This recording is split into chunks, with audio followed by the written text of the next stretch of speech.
Hello everyone, welcome to my channel Steno Tubers. और कुछ बच्चों ने मुझसे पूछा था कि नंबर सीरीज़ और मिसिंग टर्म के जो क्वेश्चंस आते हैं उनको कैसे सही किया जा सकता है।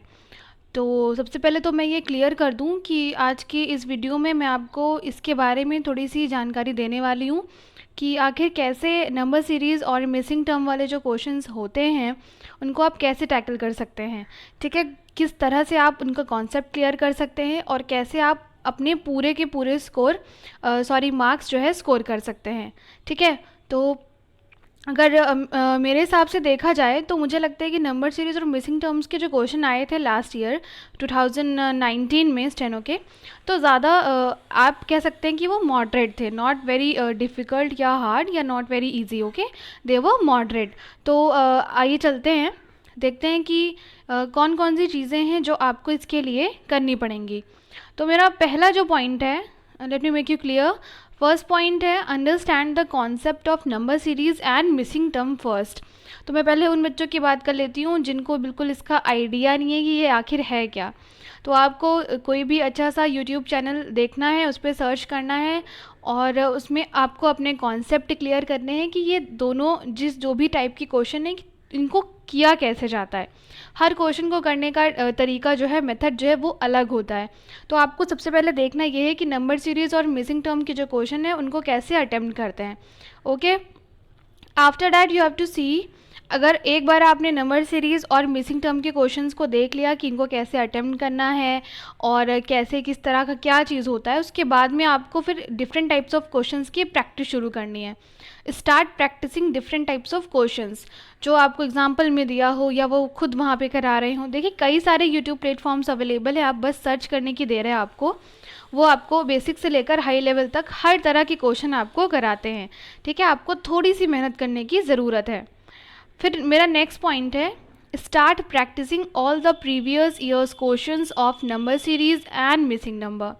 तो अब आपने नंबर सीरीज़ और मिसिंग टर्म के बेसिक टू एवरेज क्वेश्चन कर लिया है। ठीक है, अब आपको ज़रूरत, अगर आप चाहते हैं कि आप एसएससी में इन दोनों टॉपिक्स पे फुल मार्क्स स्कोर करें, तो आपको करना ये होगा कि आप लेंगे एसएससी के सारे प्रीवियस ईयर के पेपर्स और उनमें से नंबर सीरीज़ और मिसिंग नंबर्स के क्वेश्चन स्पेसिफिकली, क्योंकि ये आपको लगता है कि आपके रॉन्ग होते हैं, इनको लेंगे आप और उनकी प्रैक्टिस शुरू करेंगे। ठीक है, ध्यान दीजिएगा प्रीवियस ईयर क्वेश्चंस। तो इसमें सबसे पहले आता है हमारा अपना एसएससी स्टेनो। तो इसमें आप जितने भी, आई थिंक अगर आप प्रीवियस 5 ईयर्स के भी पेपर सॉल्व कर लेते हैं तो ये इनफ होगा, और अगर आपके पास टाइम है तो आप और भी ज़्यादा कर सकते हैं। तो अगर आप प्रीवियस 5 ईयर्स के क्वेश्चन सॉल्व करके एसएससी स्टेनो के आप सॉल्व कर लेंगे और आप थोड़ा सा आइडिया लगा लेंगे कि किस तरह के क्वेश्चंस आते हैं, तो आई एम श्योर कि आपको आपका क्वेश्चन ये गलत नहीं होगा एग्ज़ाम में। फिर आता है exam SSC CHSL, SSC CGL और एसएससी सीपीओएसआई। तो आई थिंक कि यही 4 एग्ज़ाम्स हैं जिसमें सिमिलैरिटी रहती है, तो रीजनिंग सब में कॉमन है। आप इन सारे एग्ज़ाम्स के प्रीवियस ईयर के पेपर्स उठा सकते हैं, डाउनलोड कर सकते हैं, कहीं भी आपको मिल जाएंगे। आप उनमें से नंबर सीरीज़ और स्पेसिफिकली मिसिंग नंबर के क्वेश्चन सॉर्ट आउट करके उसके बाद उसको सॉल्व कर लीजिए। इससे होगा क्या, देखिए familiar with the pattern of SSC, आप एसएससी के पैटर्न से फैमिलियर हो जाएंगे कि एसएससी किस तरह के क्वेश्चन पूछती है। ठीक है, आपको ये आइडिया लगेगा कि क्या वो एवरेज क्वेश्चन पूछ रही है या वो मॉडरेट लेवल की पूछती है या वो ज़्यादा टफ कर देती है। तो आपको इससे basic to average to very hard, इन तीनों तरह के क्वेश्चंस की प्रैक्टिस हो जाएगी। ठीक है, don't stick to only one book. आपको ये नहीं करना है कि आपने रीजनिंग की एक पर्टिकुलर बुक उठा ली है, या जैसे किरण है या अरिहंत की आती है या कोई और बुक, कोई और भी बुक है, कई और प्रीवियस ईयर प्रैक्टिस सेट्स आते हैं, कि आपने बस वही एक बुक उठा ली, उसमें से सारा नंबर सीरीज़ और मिसिंग टर्म सब कुछ सॉल्व कर लिया आपने। ठीक है, और उसके अलावा कोई बुक देखनी नहीं है, बस मेरी तो ये बुक हो गई, अब मुझे रीजनिंग में 50 आउट ऑफ 50 स्कोर करने से कोई रोक नहीं सकता। तो ये आपकी सबसे बड़ी मिस्टेक है। ठीक है, observe the patterns carefully and try to memorize them. देखिए जब आप एसएससी के प्रीवियस ईयर के क्वेश्चन सॉल्व करेंगे तब आपको उनमें कुछ स्पेसिफिक पैटर्न्स नज़र आएंगे।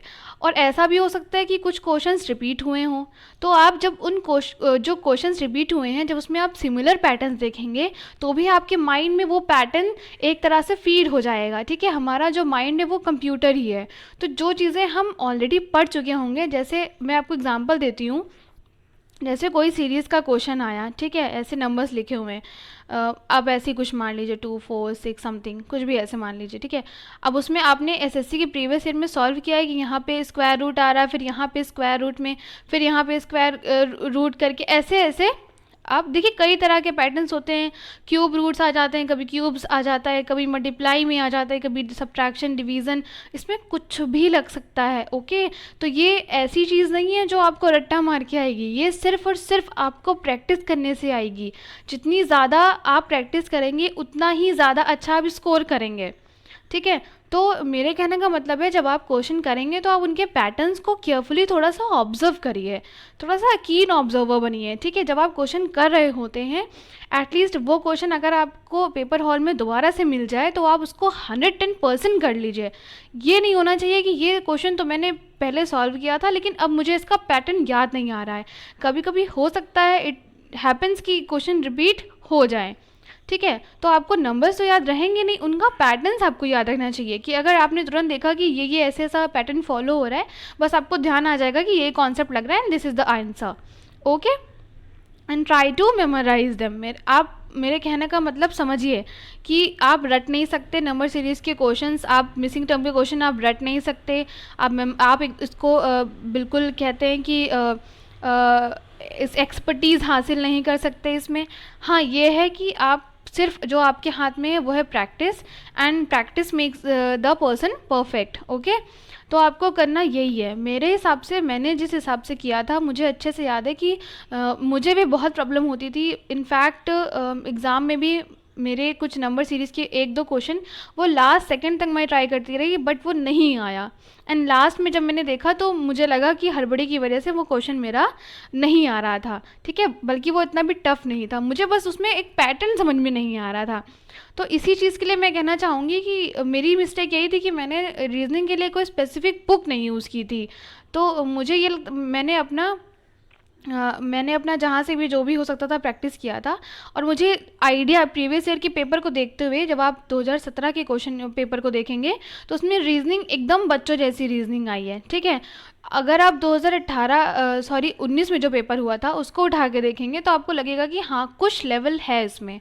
ठीक है, तो यही फ़र्क मैंने नोटिस किया था, मैंने ज़्यादा ध्यान नहीं दिया था। इसीलिए मैं आपको कह रही हूँ कि नंबर सीरीज़ और मिसिंग टर्म, ठीक है, इन दोनों को इतने अच्छे तरीके से प्रिपेयर करिए, क्योंकि इस मोस्ट प्रोबेबली चांसेस हैं कि इन दोनों टॉपिक्स में से कम आपको क्वेश्चन 5 to 10 क्वेश्चंस तो आराम से मिल जाएंगे। ठीक है, चलते हैं नेक्स्ट स्लाइड पे।